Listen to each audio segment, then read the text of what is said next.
So what's your name? My name is Bruni Drummond. I walk medium to large dogs. I provide enrichment and we do outings, etc. And then I also foster dogs. So do you do this daily? I do it a few times a week. So usually about 4 times a week I'm here. How many hours do you spend? Oh, it varies. Some weeks it's 20 hours and some weeks it's 30 hours. So it just depends. And you have a full-time job as well? I do. Do you mind what I asked? I work as a clinical esthetician, so I work in a med spa. Okay. Esthetician. Yeah. What can you tell me about the shelter? I mean, you give me a little tour, walk around. Yeah, we can walk around. We have 2 large buildings, and we call them the 100s and 200s, and we go from 100 to 500 as far as like the numbers on the actual kennels. Okay. Here we have the suites, and so there's a lot of paired dogs in these ones. The suites are kind of the big kennels, and they have an outside area so dogs can go through a doggy door and go potty, and it's got like AstroTurf.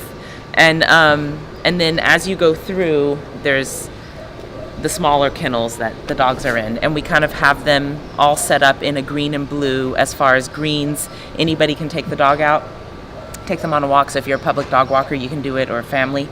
The blues are volunteers and staff. So they're usually the dogs that are pull a little more or jump a little more, and we just want to make everybody kind of know how to handle them. So we ask for people to be volunteers. So you have different levels of we have different levels. Correct. Walkers. Correct. And I believe I saw them on the badge. Yes, yeah. So we'll have little dots that show what we can take out. Yeah. And how do y'all get that training done? We actually have a group here called Dogs Out Loud that comes into the shelter a few times a week and actually gives what we call Blue Dot training. And it teaches people how to better handle dogs. Is Dogs Out Loud It's a nonprofit that primarily works in education. They do some fostering, etc. But they do training. They well? do. They have training programs, and they actually offer free training programs to people at the shelter, including people that adopt dogs. So it's really great. And it's all on volunteer. It's all volunteer. Status. Yeah. Okay. Yeah. Was that a company before they're just volunteering their time, or are they in a NPO? They basically were a group that used to work in rescue, and then kind of shifted more to education and training, and then they still do take dogs into their program, but they just don't do that as much. So they are So they're kind of behavioralists? Yeah. And they do a lot with the shelter, a lot. They set up all the treat bins and did the thinking walk outside, where you can actually train the dog as you're walking. There's a big walkway outside the shelter, and they did what's called the thinking walk. So volunteers can go and kind of have education on how to enrich the dogs as you're walking the dogs. So, yeah. That's brilliant. As far as the shelter workers, paid shelter workers, are they required to walk? You said something about walking the dog. So actually, when the current administration came in, Tawny and Kristen came in, one of the things that they implemented was to have every staff worker have at least one walk with a dog a day. And they were encouraged to take a dog that hadn't been out yet. And we have a program that shows which dogs have been out, etc., so that we can make sure that each dog is getting a break. Well, one of the things they implemented was to have every staff member actually take dogs on a walk, because it helps them. Well, first of all, interacting with the dogs helps them know what they're fighting for, right? To get this dog adopted. And then it's also just good. I mean, working in a shelter, that's part of the benefit. You get to have some doggy time. So it seems like it's both good for the it's good for the person everyone. and the dog. Absolutely, yeah. Get a little break. Yeah. Take a break and actually see what they're there to do. Are all the dogs walked daily? We work on that. I mean, primarily we try to get them all walked, or at least some level of enrichment daily. Sometimes we're a little low on volunteers, but in general, we have been able to get the majority of them out at least once a day. And when we get them out, it's not just to go potty and go back in. That's partially why. A single volunteer, if you take out 10 dogs, you've taken miles and miles of walks, because we take them on these long walks so that they can get a little break. So yeah, we try to get each one of them out a day. They also have a program of a play group where the dogs can sometimes go and have kind of supervised playtime with other dogs. So doggy daycare. Yeah, kind of like See, the thing is when I rescue, that's what I do. If the dog's pretty unsocial, I take them to All Dogs Unleashed. Yeah. They do have behavioralists there and trainers there. Yeah. And when I get that dog back, it's a completely different dog because it's playing around with other Yeah, dogs yeah. and seeing that, hey. For some of the dogs, I got it fun. just also gives them that kind of time to get stress out and reassociate how they see other dogs so that they are more adoptable. So Do you think that the dogs that aren't being walked and that are stuck in cages, do you think that affects their mentality for adoption? Yeah, especially for long term. When you have a long stay dog that never gets out of the more a dog associates humans with fun and walking and getting love, I mean, that's how they'll associate a possible adopter too. So it changes things. A dog that never gets out, it's just like us getting cooped up, start getting frustrated. So it does help tremendously to get them some enrichment. So, yeah.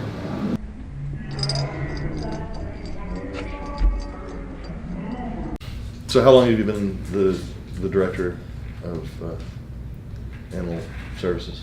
I started June 15th of last year, 2015.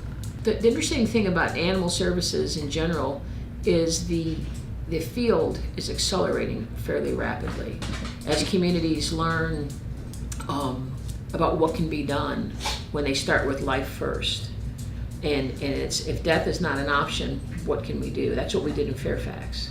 In Austin, what we did before I came on board, and what we're continuing to do, is just innovative programming, robust partnerships with nonprofits,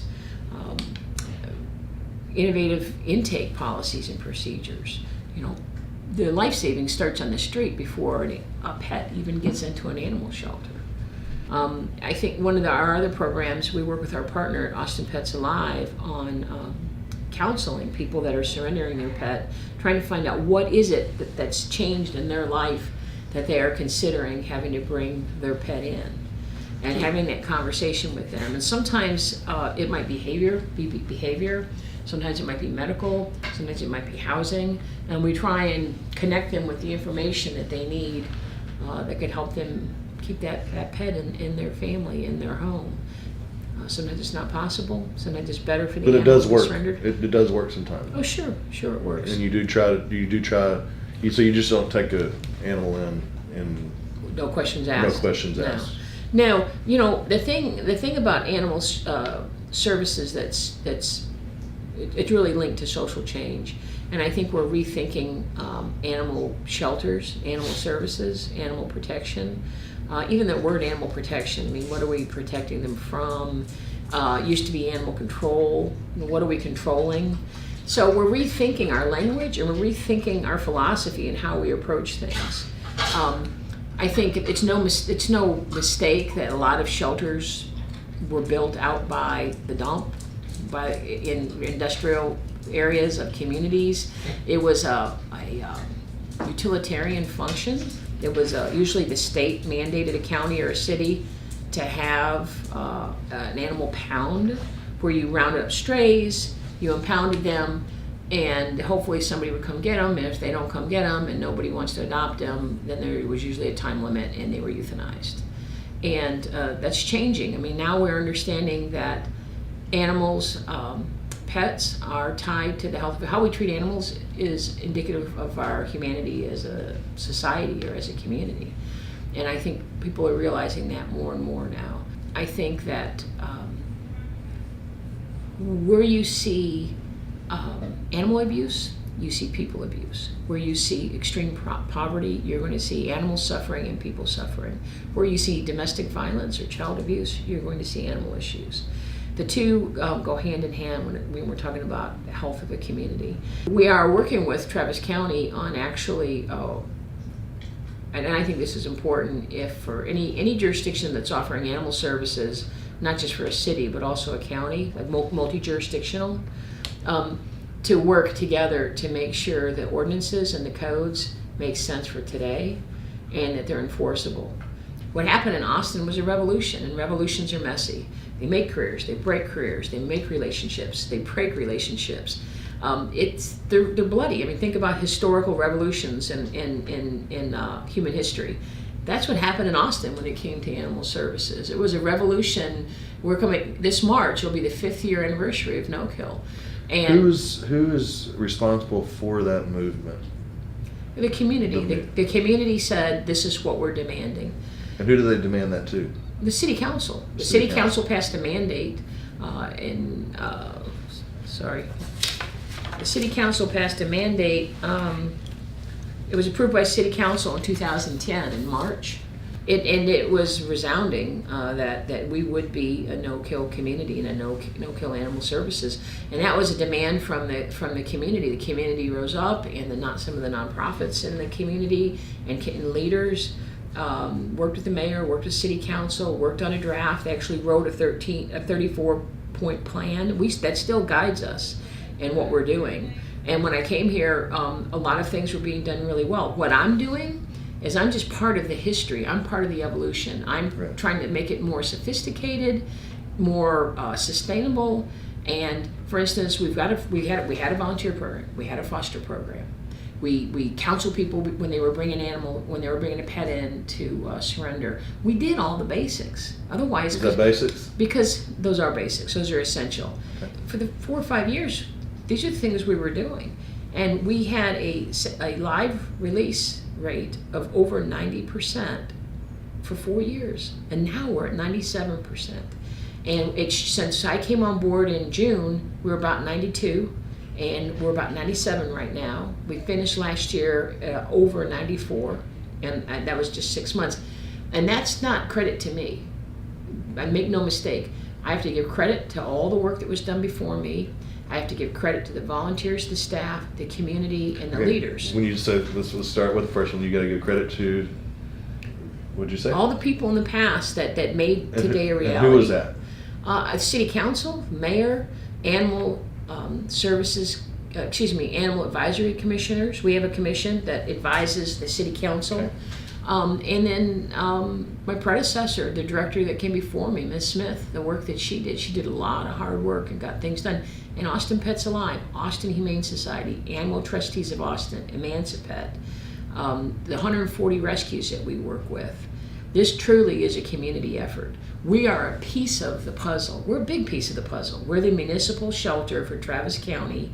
We're animal services for the city of Austin and Travis County. We're a huge piece of the puzzle.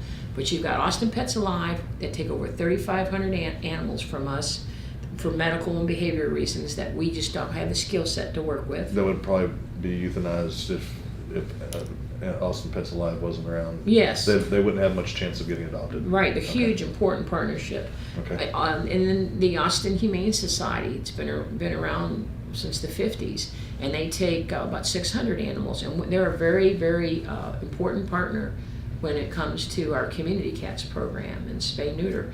And then Emancipet, the nonprofit here that we work with different parts of the community, highest intake in Austin and Travis County, that we're out there doing spay and neuter. And then Austin Trustees that offers medical care for pets and for people that can't necessarily afford it. So these nonprofits are important, and that's a big piece of the equation. A municipal organization simply can't do it all by themselves. The nonprofits, and every community is different. 140 rescues. Some of them are breed specific or perceived breed specific. Some of them are different specialties, different rescues. But I have to give credit to all that work that's happened in the past. I mean, that's what got us to today, to 97%. And it's a lot of hard work. I get asked all the time, "Oh, you're overcrowded. Why how can it be successful when you're frequently overcrowded?" And we're not overcrowded. We're at capacity. We have a lot of animals in the building, and they're all alive because we don't kill animals for space or convenience. And our challenge is connecting with the community and getting them adopted. According to the Humane Society of the United States, about 25% of the people, 25 to 30% of people, go to a shelter or a rescue when they're adding an animal to their home. So that means 70% of the people don't do that. If we can connect with those people and they can see how beautiful and wonderful that these pets, these homeless pets, they're here no fault of their own. Some of them, they're all beautiful.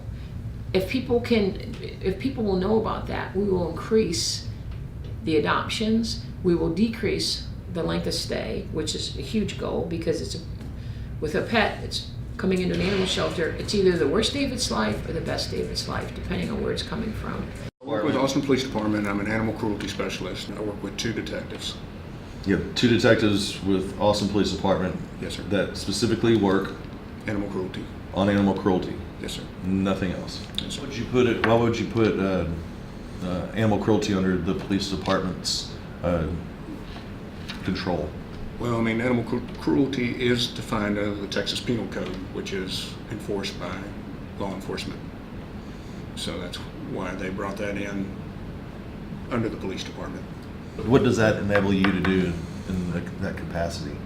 Well, I mean, I respond to calls. I'm a first responder. I document evidence. If I believe that it rises to a penal code offense, I then pass it off to the detectives. At that point, they begin to look at it and see if they have enough to file charges under the penal code. Do you get a lot of animal cruelty calls? Yes, sir. How busy would you say you are? Obviously enough to pay your paycheck, Right. to keep you busy 40 hours a week. Absolutely. We get calls ranging anywhere from proper care to abuse, going up to the abandonment, torture, that sort of stuff. There also is co-compliance, I'm assuming, involved as well. Do you we work get along with them, or how does that work? we get them involved if it's obviously something they address. There's some city ordinances that address the distances that certain animals are kept from neighboring residents, so they're the ones that enforce that. The health department deals with roosters and chickens and that sort of thing, so we deal with them. Of course, animal control assists quite a bit with enforcing the city ordinances, also transporting the animals that we deal with. Do you think your position is vital to the whole realm of everything working properly? I believe so. Hi, I'm Jeremy. Hi, April Moore. April Moore? Yep. Officer Moore, pleasure to meet you. So what's going on today? Well, we've got a call for a dog that's trapped. We believe he's in a dog trap Okay. over at a property. We're going to go see if we can't help the little dog out and maybe get him back home. We think we might have an owner on him, so Okay. we're just going to run it up the road. And So loose dog, I guess somebody notified you about a loose dog, or how'd the trap get out there? yeah, so previously this citizen had called because he's having trouble with animals getting in his property. He's got an allergy to dogs, and obviously that's a concern for him. He can't have these animals accessing his property. So we went out originally and delivered a dog trap to him in hopes that would, sort of help us get animals back to their owners, identify their owners, and then also help him contain animals on his property so that they're not, running up to him and causing him issues when they are on the property. So Right. we're going to go out. We think we've got one in the trap. We're going to go out and get him out of the trap and hopefully get him back to his house. Wow. Try to okay. figure out So you're just why he's scanning out. for a chip, or do We're you gonna already know scan where he's at? Do you already know the house? I don't know the house. Okay, The citizen indicated that he knew the owner, so we're going to see if the citizen's right. Okay. And if awesome. he's not, we'll certainly scan him and see if we can't get him back home. Wonderful. Well, I'm All going right. to follow you. All I'm right. excited about this. We had one officer go out to a address to I think this is the try to take a dog back home, and anyway, she ended up at the wrong house. And the gentleman there didn't want her on the property and displayed a shotgun to her and asked her in a rather clear manner to please leave, which she did. Sure. Looks like it might be a duplex. Let's see.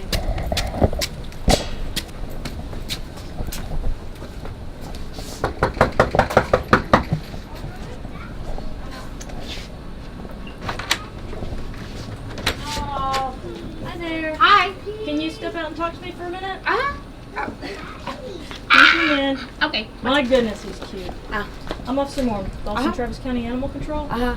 We've been receiving complaints on this property about dogs being out loose and trying to run after folks. We had one, a black and white one that all shaggy that they left and nobody came to get them.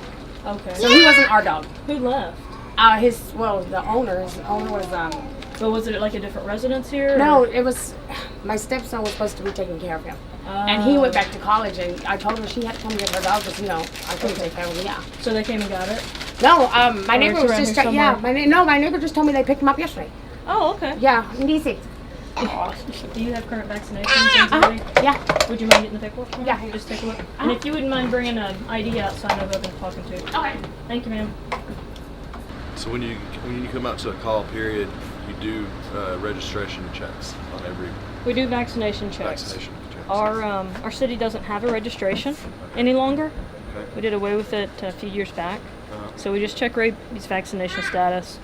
If she hadn't been currently vaccinated, and I won't know Chelsea the paperwork, but let's assume that she wasn't, what we would do is then we would connect her with some free services, partly because of where she lives. This zip code, we have organizations that really target this area for free services, so we would connect her with them to get rabies vaccinations and possibly a spay going. If they need the animal spayed or neutered, if they need vaccinations, if they need medical care of some sort, if they need a doghouse, it really doesn't matter what service they need or what thing they need to help maintain their pet in a more humane way. We'll get that for them. It's a beautiful thing to hear and to see that the city of Austin actually cares enough and to offer these services for free that people that can't afford it. That not only touches the soul, it makes complete sense on how to handle the situation.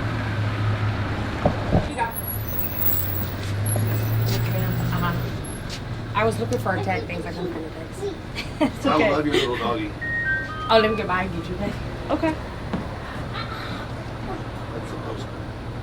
Oh, it looks like maybe you guys got a voucher to take her back. Okay. Before February 29th. Okay. So you're coming up on that day. Yeah.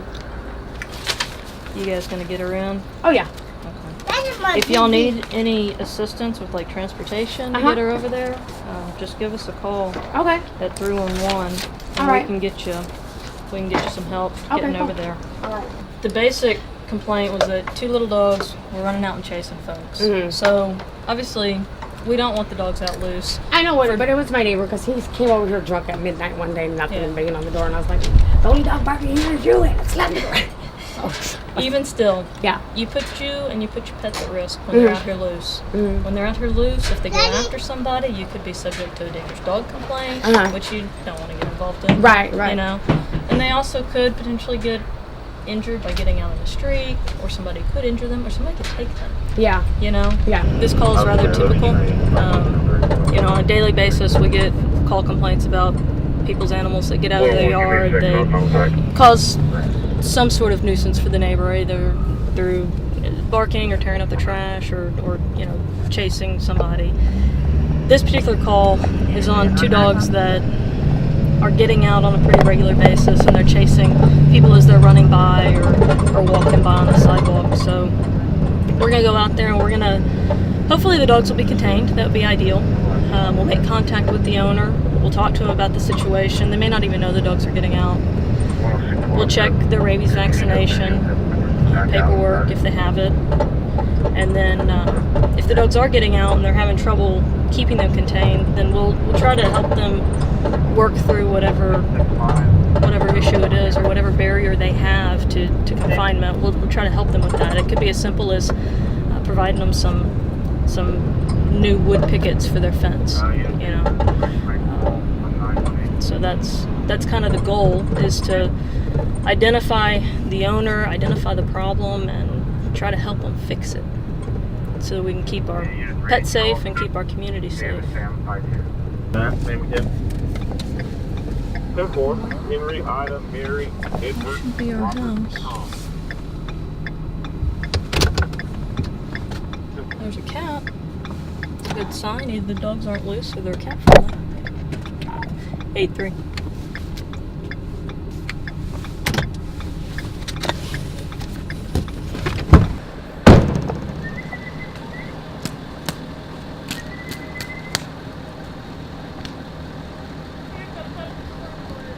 Yes, may stay here because there are reported two loose dogs that have been coming after people.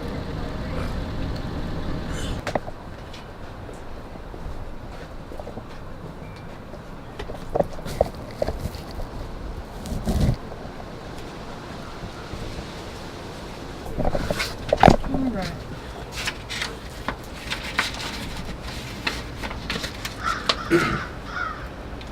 cleared is unable to make contact, posted notice, and do a follow-up for Space Street to try to come out and make contact. Yeah, so we had called out to the house next door to talk to them about some loose dog issues, and while we were here, I accidentally showed up to the wrong address first. And when I ended up here first, I saw a multitude of cats, and in speaking with the neighbor once we got to the address that I should have been at, she confirmed that there are quite a few cats here, that they're fed outside, they possibly live under the residence, and so it sounds like we might have a bit of a colony here. Some of the cats look a tad bit unthrifty, a bit thin, so we're just going to try to make contact with the resident here, see if we can't connect them with some services, get them started down the road of getting these animals spayed and neutered, and those that might maybe be a bit unthrifty, we can get them into the vet and get them assessed. Some of these that are a bit unthrifty, I mean, it's not terribly uncommon to run across some rather unthrifty or thin animals in colonies. Right. So one of the benefits to getting our spay-neuter outreach folks out here and getting the resident connected with the service is that animal gets an opportunity to see a vet. Okay. So if it does have some sort of underlying issue, or if it's got, like if it's got some upper respiratory infection going on, we can get it addressed at that time.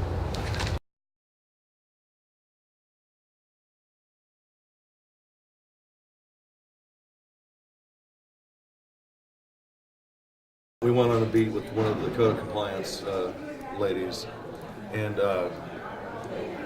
we were told, we found out a few things. The lady found out that the dog was unaltered. It was scheduled to be altered, neutered, within, I think, the 28th of this month. She said, make sure you get on it. If you can't get the dog there, we will come pick your dog up and take him to get fixed. We also found out that every dog that goes in that shelter, one of the first things they do is chip it. I said, even the ones that, that's no kill, so they don't expect to kill a dog. But every once in a while, if something, serious that happens, they do have to put the dog down, it's still chipped. So every dog that goes into Austin Animal Center is chipped and can be followed from then on for the rest of their life. It's just brilliant. And I don't know if you had time to look over what I've given you, but seeing it on the video is literally touching. And these are policy directions we need to go. It's a great idea to chip all the animals. It just helps in the long run. And also spay and neutering at no cost. It makes sense to just do it up front when we have the opportunity with the animal rather than waiting and getting into some of the consequences we see here in the city of Dallas. So you support following Austin Animal Center and Austin Pets Alive and following their protocol? Yes, I think both those initiatives are excellent. I fully support them. We found out today that it's not just the city of Austin that they do, it's Travis County. The whole Travis County is no-kill. That's I believe it's like 1.7 million people there. So that's larger than the city of Dallas. It's larger than the city of Dallas. And they got under control. And anyway, what we were told is how to get this started is we need our city council members and our mayor to be on board saying that we can and we will be a no-kill. Yes. Are you able to say that? Do you feel like the city of Dallas can be a leader just like Austin? Learn from them and do maybe not exactly, but do most of the same thing that Austin did and get to a no-kill status. Absolutely, and Austin's already put out the blueprint, so it should be much easier for the city of Dallas to follow in what Austin's done and what Travis County's done and be a no-kill city. And you're absolutely right, it's going to take the will of the Dallas City Council to talk to our city manager, to talk to our director of animal services, and tell them this is the direction we want to go. Because that is a policy decision, so that's completely up to the Dallas City Council. Would you be the leader of pushing this forward to be a no-kill city? I am one of the leaders. As you know, here in the city of Dallas, it's going to take a group of us. We call it counting to 8. It takes 8 votes to get something done. And I think we start to have that momentum in the next few months as we hear back the report from Jody Jones and Dallas Animal Services to the Quality of Life Committee and the full council. Then we'll be able to give them this direction, since from the community, people like you, all focus is on Jody Jones and Dallas Animal Services to see how things can be improved. And we know they can be And the council needs to step up and lay down the policy direction we want to go, which is a no-kill direction, as well as having to make sure that Dallas Animal Services has all the resources it needs, and that we have the right personnel and people in place in DPD to investigate crimes. So there you have it. We have our first city council member state that the city of Dallas can be no-kill. And I'm elated by it. Let's make this motion. Let's just not talk about it.